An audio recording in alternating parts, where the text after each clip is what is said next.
My project is on Dublin-based football club Shamrock Rovers, who currently play in the Irish Premier Division and are regarded as the biggest giant of Irish football. The club was founded in 1901 by a bunch of football fans who wanted to set up a new football club in the Dublin area. In the first 2 years of existence, the club only played exhibition games before being instated into the Irish second tier in 1904. This spell was full of trouble, and Rovers withdrew from the competition in 1906 and returned to exhibition. The club was originated in Ringsend and got the name from the now pictured Shamrock Avenue in Ringsend, where the first ever club changing rooms were constructed. After an 8-year wait, the club returned to playing in the second tier and played their home games at the now abandoned Ringsend Park.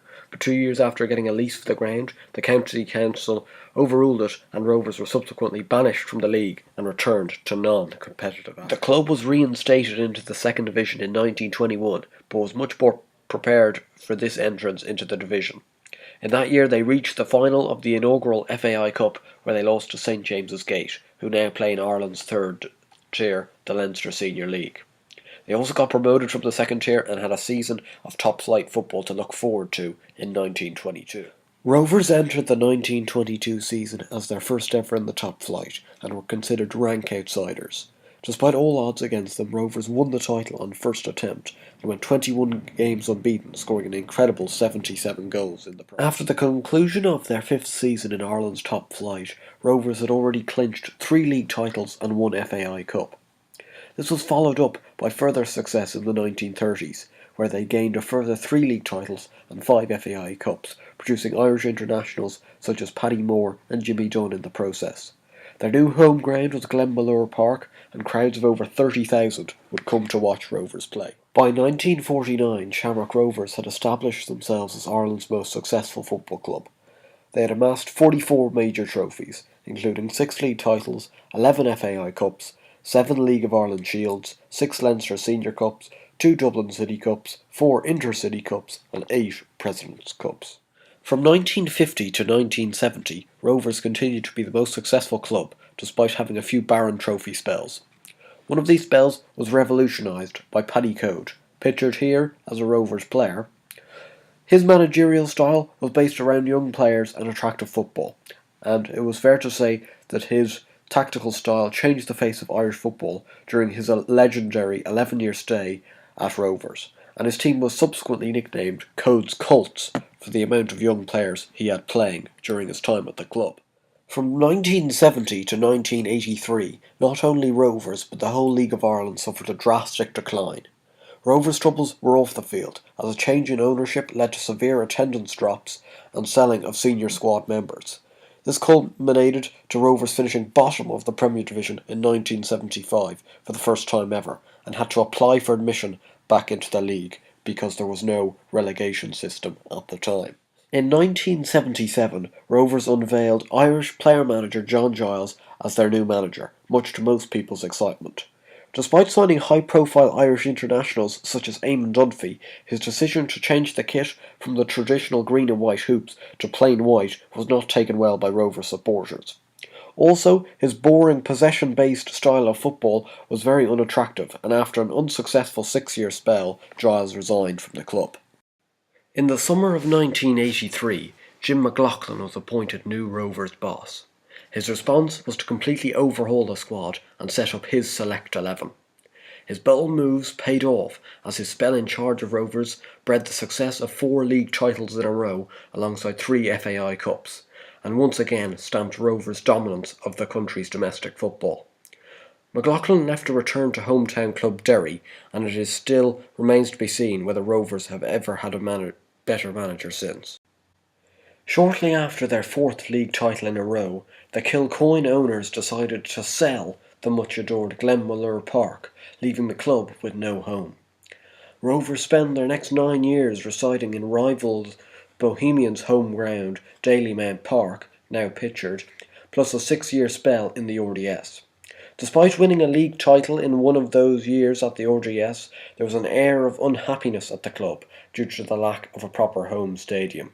This led to poor results on the pitch, and Rovers' overall form did struggle. In the late 90s, the club changed owners many times as the club wanted to build a new luxury stadium in the Tallaght region, but due to dodgy chairmans and a refusal of planning permission from the county council meant their quest was stopped in its tracks at a very early stage. This combined with the declining team performance plus huge financial difficulties meant the club was in huge trouble and had to try and avoid liquidation. These troubles continued to build and unfortunately culminated in relegation under Rod E. Collins as the club was deducted points for financial reasons during the season. This led to the club being sold to the fans and gave the fans the much wanted power back over the club. This led to promotion at first time of asking from the second division, and then solid but not impressive strides were taken as the club consolidated in the Premier Division under Pat Scully, playing their home games at Shelbourne's home ground, Tulka Park. In 2009, the club finally moved to Tallaght, which was the first proper home stadium the club had had since Glenmalure Park, where they had left 22 years previous. Tallaght Stadium was sold out regularly in its opening season, and under the management of Michael O'Neill, the team finished second in the league and qualified for the Europa League. This led to one of their first European adventures under O'Neill. In 2010, the club embarked on a first European season for 16 years.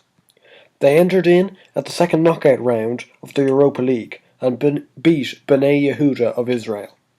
They were knocked out by Italian giants Juventus in the next round, but threw up credible efforts in defeat. Also that year, thanks to a brilliant set of performances from striker Gary Twigg, the team won the title and were beaten finalists in the FAI Cup. These goals shown were the 2 goals that Gary Twigg scored to turn around the big Dublin derby versus Bohemians midway through the season. The equalising goal just shown was scored in the 89th minute, before a winner was quickly added in the 92nd minute to turn around a desperate possible 1-0 defeat into a sparkling 2-1 win.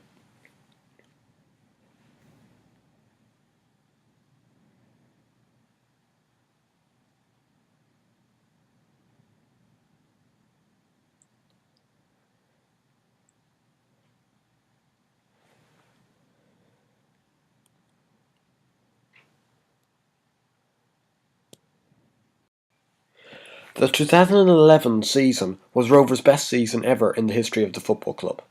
The team recaptured the Premier Division before providing the biggest and longest European run from any Irish side ever. When knocked out of the Champions League knockouts by Copenhagen, they went on to beat Partizan in a Europa League playoff and qualified for the group stage, the first team ever in Ireland.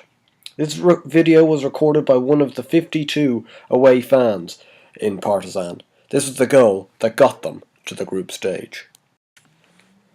Rovers' group stage consisted of them playing Rubin Kazan, PAOK Salonika from Greece, and Premier League team Tottenham Hotspur. Rovers failed to get a point in the 6-game group stage, but that did not take away from their efforts in these games. Rovers scored in 4 of their 6 matches and scored in every away game. This was the goal scored at White Hart Lane by Rovers legend Stephen Rice. This sparked huge celebrations from the 6,000 travelling fans, as at the time it had put Shamrock Rovers 1-0 up against Tottenham. Since the departure of Michael O'Neill to manage Northern Ireland's national team, Rovers are once again on a slight decline. 2 desperate years under limited manager Trevor Crowley have now ended, and new boss Pat Fenlon is trying to rejuvenate Ireland's biggest club to the top of the league. Rovers currently sit 3rd in the league after 11 games this season and still are well in with a shout of the title.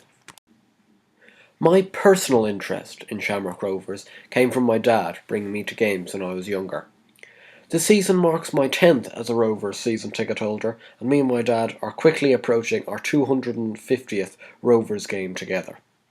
Despite the standard of football not being very good, I feel I've built up a great affiliation with Shamrock Rovers and try to approach every game and every season with optimism.